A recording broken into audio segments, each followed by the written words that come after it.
नमस्कार, मी कल्पना तुमचे अगदी मनापासून स्वागत करते। आज आपल्याला घेवडा बटाटा सुकी भाजी बनवायची, टिफिनसाठी बनवू शकता किंवा घरी पण तुम्ही जेवणाबरोबर तोंडी लावण्यासाठी करू शकता। चला आता आपण झटपट रेसिपीला सुरुवात करू। आता इथे बघा घेवड्याच्या कवळ्या शेंगा घेतलेल्या, जास्त निबर शेंगा नाही घ्यायच्या, चव चांगली नाही लागत। कडेचा भाग आपल्याला काढून टाकायचा आहे आणि मधला भाग आपल्याला या पद्धतीने तोडून घ्यायचा आणि कवळ्या शेंगा फ्रेश असला तर लगेच तुकडे होतात त्याचे, किंवा तुम्ही सुरीने तुकडे करून घेऊ शकता। बघू शकता इथे शेंगा मी ह्या पद्धतीचे अशा तुकडे करून घेतलेले आणि एक बटाटा साल काढून फोडी करून पाण्यात ठेवलेला आहे।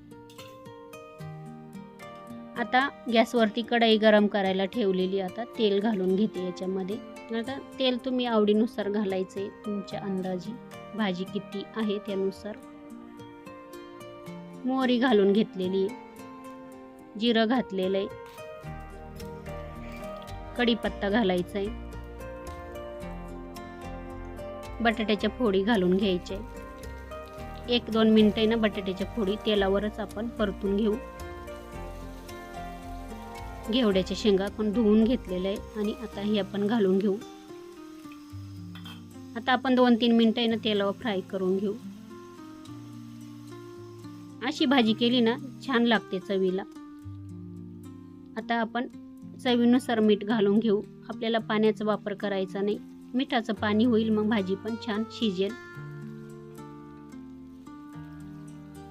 आपण आता 5 ते 7 मिनिटासाठी भाजी झाकून ठेवू।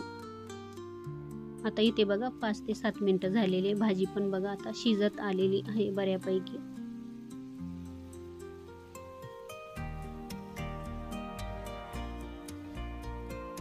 हे बघा भाजीला तेल पण छान सुटलेले, आपण आता हे बघा इथे बटाटा पण छान शिजलेले दाखवते। हे बघा आता इथे ना थोडीशी मध्यभागी आपण जागा करून घेऊ। आता इथे मी ना हिरवी मिरची, लसूण आणि थोडंसं जिरं मिक्सरला बारीक करून घेतलेलं आहे, 1 चमचा घातलेला इथे। आपण लाल मिरची वापरणार नाही, हिरवी मिरची वापरलेली आहे भाजीमध्ये, भाजीला चव खूप छान येते हिरव्या मिरचीनं। आता इथे मिक्स करून घेऊ। आता 1-2 मिनिटं झाल्यानंतर आपण काय करू, याच्यामध्ये ना एक बारीक चिरलेला टोमॅटो घालून घेऊ।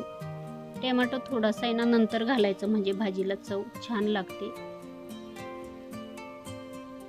हळद घालून घ्यायची। आता तुम्हाला हिरवी मिरची घालायची नसेल तुम्ही लाल मिरची पावडर घातली तरी पण चालेल, पण हिरव्या मिरचीनं भाजीला छान अशी चव लागते। मिक्स करून झालेलं आहे, आपण आता 2 मिनिटं झाकून ठेवू, म्हणजे मसाले पण छान असे भाजीला लागतात आणि भाजी पण छान लागते चवीला। मग बघा इथे 2 मिनिटं झालेले, आता इथे मी ना भाजलेल्या शेंगदाण्याचा 2च चमचे असं कूट करून घेतलेला आहे, तो घातलेला आहे। तुम्हाला नसेल घालायचं तर नाही घातला तरी पण चालेल, अशी पण भाजी छान लागते। बघू शकता इथे आपली भाजी तयार झालेली। आपण आता अजून 1 किंवा 2 मिनिटं झाकून ठेवू, म्हणजे शेंगदाण्याचा कूट सर्व बाजूने लागेल।